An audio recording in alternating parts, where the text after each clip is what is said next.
Mamuka sei mhuri yeZimbabwe. Tinokuchingamidzai zvekare kune chimwe chirongwa pano paZimFacebook Secrets and Confessions. Tadzoka zvekare nemamwe mamessages. Rekedzai tibva tapinda mumamessages edu atadzoka takakubatirai.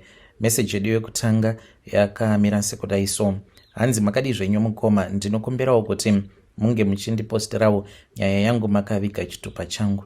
Ininiwo mukoma ndiri mukadzi uye zvekare ndine makore 28 years ekuberekwa.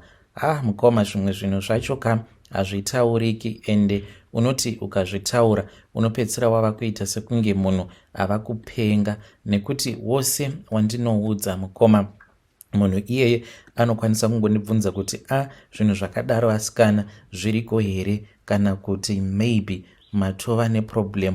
Saka kwose kwandiri kufamba ndiri kuudzwa kuti ivo vatezvara vangu ava, nekuda kwesimba ravainaro semuroi, hanzi vakabva vachizoisa mweya usina kunaka pandiri, mweya wekuti kana ndichida kubatsirwa, munhu uya anenge achifanira kuti ange achindibatsira anokwanisa kutongotanga kundiseka. Like ipapapa vanhu vazhinji vachazongogumisidzira vava kundiseka than kuti vange vachindibatsira. Ndauyawo pano ndichitsvakawo help, handizivi kana ndikakwanisa kuwanawo help pachannel yenyu. Ndakambobetserwa nevamwe kune rimwe group mother ivavo vakazogumisidzira vava kuti asikana, ndamboedza, chimbotsvakai vamwe vanokwanisa kukubatsirai. Ndakavabvunza, ndichavabvunzazve, vainge vasingadi kundibudira pachena. Mushure mekunge varamba kundibatsira, one day ndopavakazongosenda message vakazoidilita message iyoyo, but ndainge ndaiverenga. It is just that ndainge ndisati ndavhura hangu chati ravo, ndakangoita zvekungoverengera kuma notification. Vainge vakanyora ivo vakati, mwanangu, ndanga ndichida kukubatsira, asi zvinhu zvandava kusangana nazvo mulife mangu handidi kuzvikanganisira life yangu, nekuda kwekuti ndiri kuda kungobatsira munhu wandasangana naye paFacebook.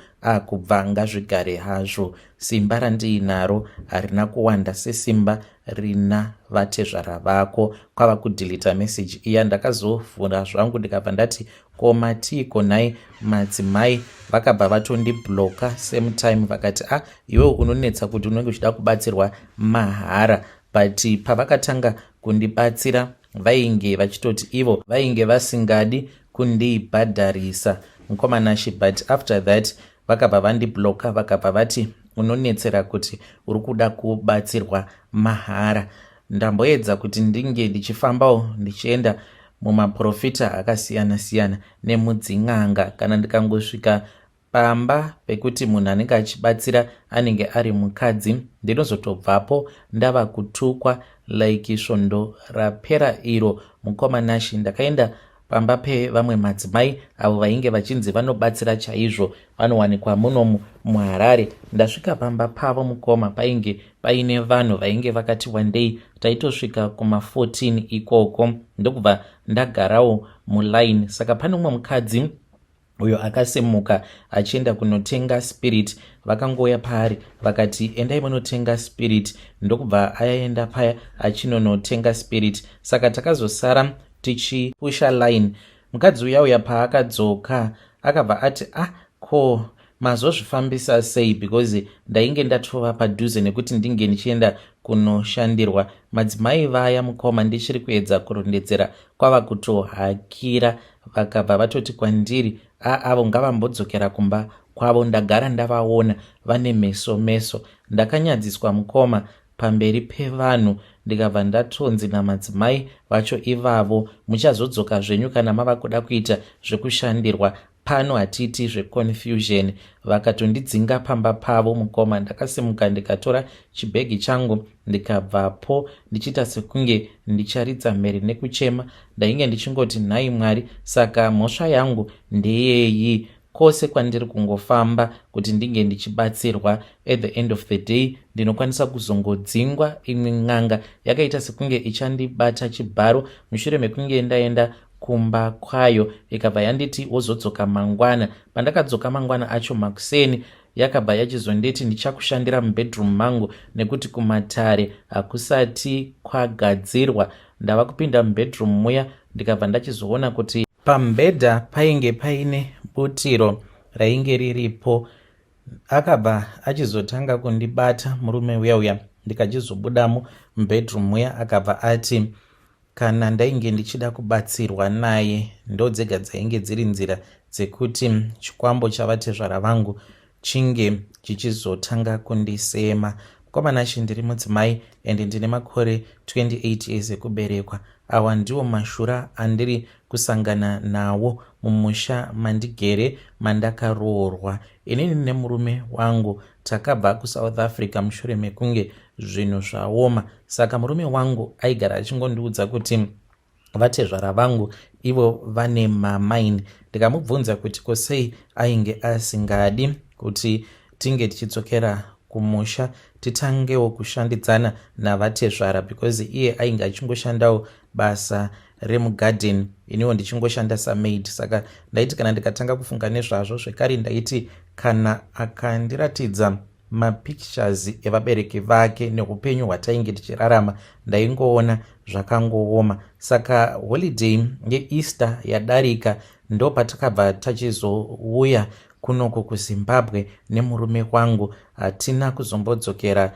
kuSouth Africa. Saka vamwene navatezvara vangu vakarakidza kundifarira chaizvo. Ndakagamuchirwa zvakanaka semuroora mutsva, asi ini ndichisvika pamusha ndakanzwa kuremerwa muspirit mangu. Zvakatonditi namata, but ndakaona kuti ndingosvika nekungonamata pamba pevanhu ndakaona sekunge zvainge zvichiti netsei. Ndakada kuenda kunonamata zvangu mune spare bedroom yatakapiwa iyo yatinoshandisa, but vamwene vangu vainge vari mugodzi mangu. Saka ndakaona kuti zvainge zvisingaiti zvekare kuti ndinge ndichizonamata. Ndokubva ndachizoti ndichazonamata zvangu usiku. Havana kana kumbotipa mukana mukoma because takazogara navo mudining kusvika kuda kuma12 tichingoita nyaya kusvika ndava kutotsumwaira.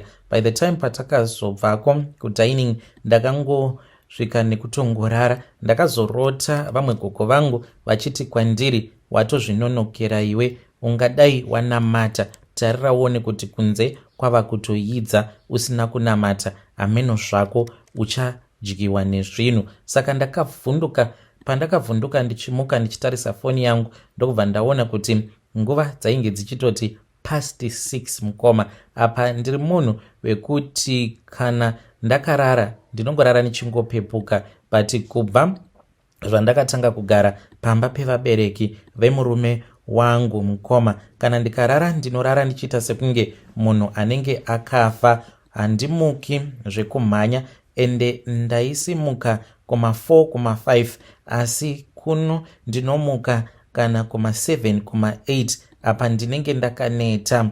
Saka mushure mekunge ndarota gogo ndakabva ndachizoti ndichaswera zvangu ndichinamata, but pandainge ndichinamata ndaingonzwa voice rainge richiti kwandiri zvichagoshandei nekuti mhiko dzatoitwa. Ndobva ndatotanga futi kunamata ndichinzwa voice zvekare richitaura neni kuti zvichagoshandei nekuti mhiko dzatoitwa nechekare. Fast forward mukomanashi, nerimwe zuva vabereki vemurume wangu vakati vasipo. Saka ndainge ndichida kubuda nemurume wangu. Murume wangu akabva ati ainge akanganwa makii mumba pakitchen table. Ndakabva ndachizoburuka mumotikari ndichienda ndichinotora makii ekuti tinge tichikwanisa kuzoenda zvedu kumashops. Ndakangoti ndichingopinda mumba ndakanzwa kuti kumabedroom kwainge kuine vanhu vainge vachitaura. Sezvo tainge tiri tega pamba, ndakafungidzira kuti zvimwe kuda ainge ari matsotsi, kunze kwekuti ndinge ndichidzokera ndichinoudza murume kuti ndainge ndanzwa vanhu vainge vachitaura mubedroom. Handina kuita saizvozvo, ndakabva ndachizotanga kufamba. Ndakaramba ndichingofamba kuzosvika ndasvika padhuze nebedroom revabereki vemurume wangu, nekuti ndo mainge muine vanhu vainge vachitaura.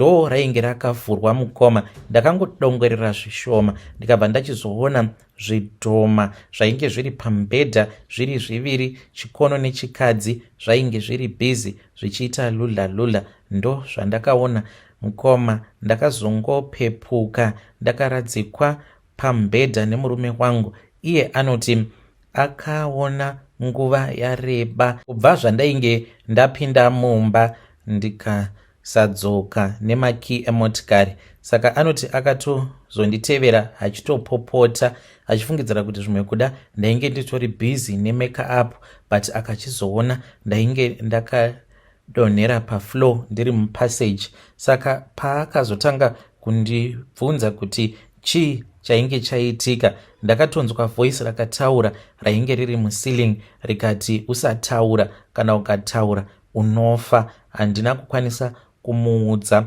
Usiku hwacho ndakazodaidzwa navamwene vangu vainge vari kuseri vachidiridza mugadheni mavo. Ndo pavakabva vachizonditi muroora wotoshinga zvawasangana nazvo neniwo ndakasangana nazvo. Saka vakazondibudira pachena vachiti vainge vaine zvinhu zvavainge vachichengeta pamba. Havana kuda kuti zvikwambo, asi vakangoti pano tine zvimwe zvinhu zvatinochengeta pano. Zvainge zviri zvavatezvara vangu vanobereka vatezvara vako. Ndokubva vatonyarara paya. Usiku hwacho vakandipa rimwe dhuku. Vakanditi dhuku iri kana wava kunorara unofanira kuti unge uchizorisa pasi pepilo, pane munhu achauya kuzotaura newe. Mukoma ndakati ndaenda kunorara ndikatora dhuku ravamwene vangu ndikarisa pasi pepilo, ndikabva ndachizotanga kurota. Ndakarota mukoma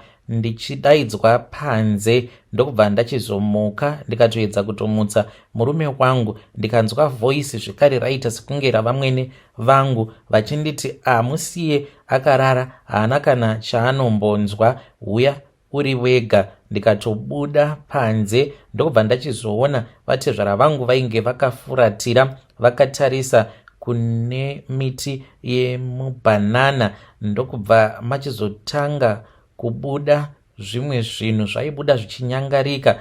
Ndokubva kwachizobuda chimwe chacho chainge chakaita chimunhu chidhara, chikabva chachizouya chikatanga kutaura navatezvara vangu. Ivo vainge vakaita zvekupfugama nekuti chipfupi vachitaura nacho. Vatezvara vangu mangwana acho makuseni vakabva vachizotaura neni vakati vainge vachida kubatsira mwana wavo kunopedzisa mari yakasara, ende vainge vachitoda kutotutsira pamusoro peiyo yainge yakanyorwa nevabereki vangu vachiti ndo mari dzavanoda dzemarooro. Saka vatezvara vangu vakabva vati chikwambo chavo chinoda kuzopota chichiita lula neni semuroora wavo. Vakati zvizhinji uchazozviudzwa navamwene vako. Saka mukoma ndo pandiri ndichitaura nemi kudai. Kubva ipapo ndo pavakatanga kutuma murume wangu kumabusinesses avo zvekare nekungotiitira mabig favors. Vakatoti vanokwanisa kutitengera imba yekuti tinge tichizokwanisawo kuva neimba yedu tichiva nefreedom yedu. So handizivi kuti ndodiko, ndobvuma here, because ivo vachitaura vanoti kana amai vavo nyakuvabereka hanzi naivowo vainge vachitoita ulula nezvidhoma nekuti ndezvemudzinza zvikwambo izvozvo, uye zvekare vamwene vangu naivowo vainge vachimboitawo lula iyoyo nezvikwambo zvacho izvozvo. Saka zvava kufanira kunge zviri zvedu inini nemurume wangu. Ndokusaka vainge vasingawirirani nemwana wavo, because iye aida kuzviidza mukristu stereki. Ndo zvakataurwa navamwene vachiti aitambudzika nenhamo ari kuJoni, asi aine vabereki vakapfuma kudai nekuti ainge achida kuzviita mukristu. Saka inini vanondifarira nekuti vanoona sekunge ndakatotumwa nevadzimu. So handizivi kuti ndogamuchira here kana kuti kwete. Ukuwo vabereki vangu mukoma vanzwa nekusvuurwa nenhamo. Ndiri kuona sekunge maybe uyu mukana wekutiwo ndinge ndichisimudzirawo dzinza rekwangu. Hey, vedare ndo message iyo yandakatumidzirwa ichibva kuna vanzvadzi vedu avo. Ngatizamei kuti tinge tichitaura navo vanzvadzi vedu mucomment section. Zvakangooma azvo vedu we. Strange things indeed they do happen in this world. Regedzai tibva taenda panyedu inotevera. Nyedu inotevera yakamira sekudai so. Hanzi makadi zvenyu mukoma, ndinokumbirawo kuti munge muchindiposterawo nyaya yangu makaviga chitupa changu. Ininiwo ndinoda kureururawo izvo zvakaitika apo pandakazotanga kuita mari. Zvakaitika mukomanashi ndezvekudai so. Ndainge ndagara hangu ndiri muprofita, asi pandakazoenda kuSouth Africa ndakabva ndachizopanduka, nekuti vanhu vekuSouth Africa vazhinji vacho kana ukangomubatsira anobva atokupa mari. Pandainge ndichiri kuno kuZimbabwe ndainge ndisingatozvizivi kuti muprofita kungokubatsira, kungokupa munamato, anobva atopiwa mari yedrink. Taingobatsira vanhu mahara isu. Munhu aizoti kana paya kana kuri kunzi aona kuti zvinenge zvaita, ndipo paaibva achizodzoka achikupawo something. Saka ndakaenda kuSouth Africa mushure mekunge ndatorwa neimwe friend yangu. Tasvika kuya akandiudza kuti kuburutsa mweya mutsvene ivo vainge vachichaja ma50 kana kuti ma100 depending nekuti munhu wacho anenge akaita sei. Saka ndakabva ndachizotanga kushandidzana naye. Munhu aitoti kana apinda mudare medu aitotanga atoburitsa kamari ka50 kana kuti ka100 kekudzikisa mweya mutsvene. Aiva aine dzimwe mhodzi idzo dzaaishandisa, aidzibata muruoko rwake zvekuti kunyange mweya mutsvene uchida kudzika paari waisakwanisa kudzika as long as akabata mhodzi idzodzo. Saka vamwe vanhu vaitouya vachitodzokera uchitonzwa kutoti mweya mutsvene uri kuda kuti munhu uyu ndinge ndichimubatsira nenhamo yake yaainayo, but waisakwanisa kudzika nekuda kwemhodzi idzo dzaunenge wakabata. Asi taizoti kana munhu akatipa mari then tobva tachizokanda mhodzi dziya mumbiya, mweya mutsvene wobva wachizodzika zvawo. Saka ndo zvakazondipandutsa izvozvo. Kusvika pari nhasi handibatsiri munhu mahara ini. Saka ndakazoti ndadzoka kuno mukomanashi, ndipo apo patakabva tachizoenda kune vamwe sekuru avo vakatibatsira. Saka sekuru ava vakatipa mishonga yatinoshandisa zvekare netsvimbo dzinotoshandiswa nen'anga. Vakatigadzirira ndo dzatinoshandisa zvekare pakunoprofita kwatinoita. Ipapo pandakazoita mari mukoma, ndakangoitawo laki, ndakadaidzwawo neimwe mhuri kuti ndinge ndichingovayeresa. Ndikabva ndatoona kutoti vainge vari vanhu vainge vaine mari. Ndakazoenda kuna sekuru vaya ndiine friend yangu, because takatoona kutoti nguva yedu yekuti tinge tichipfuma yainge yakwana. Ndo patakabva tachizonzi nasekuru vainge vachazotipa mushonga nesimba rekuti tinoenda musango tonotora gudo, tobva tachizoritumidzira gudo iroro kune munhu uyo watinenge tichida kuchikidzira kuti ange achizouya kwatiri tichizomubatsira. Saka mukoma takatumira gudo kune umwe munhu ainge asina kana mhosva yake yainge iri yekuti akauya ndokubva ndachizomuyeresa, ndikabva ndachizochiva upfumi hwake, ndikaziva kuti munhu uyu ndiye aikwanisa kuzondisvitsawo palevel randainge ndichida. Takaenda musango netsvimbo dzedu, tikabva tachizoona painge paine makudo, tikatanga kutaura nawo makudo aya. Pakazouya 1 iro rakabatwa netsvimbo dziya, rikauya rikatotanga kutotaura nesu because rainge ragarwa neshavi, mhepo yeumwe uyo ainge akafirawo musango imomo. Takariudza kuti nguva yekuti tinge tichiita mari tichishandidzana yainge yakwana. Saka akabva achizobvuma akati iye anenge achingodawo ropa pano nepapo. Ipapo handikwanise kuti ndige ndichizopa jekesa kuti ainge achida ropa racho ndinenge ndichiri wana sei. Saka mufi ainge agere pagudo riya achiri controller, takabva tachizoenda naye. Tainge titori nemotikari, gudo redu tainge tiinaro mumotikari imomo, tikariratidza gudo pamba pevanhu avo vatainge tichida kuti ringe richizombovashungurudza vanhu ivavo. Saka ndakazotanga kufonerwa nemurume uya achindiudza kuti vainge vachiona chikwambo ende gudo iri raitopota richitotaura navo uye zvekare richimuvhundutsira kana kubasa raitomutevera kubasa. Iye ndiye ega ainge achiriona. Anoti nerimwe zuva akati asvika kubasa achinovhura ofisi, wanikwe gudo rainge rakagara paofisi cheya yake rikabva rati kwaari, ko munharamoyo uri kudii? Ko zvinhu zvangu ka ndipe? Apa rainge richida vana vake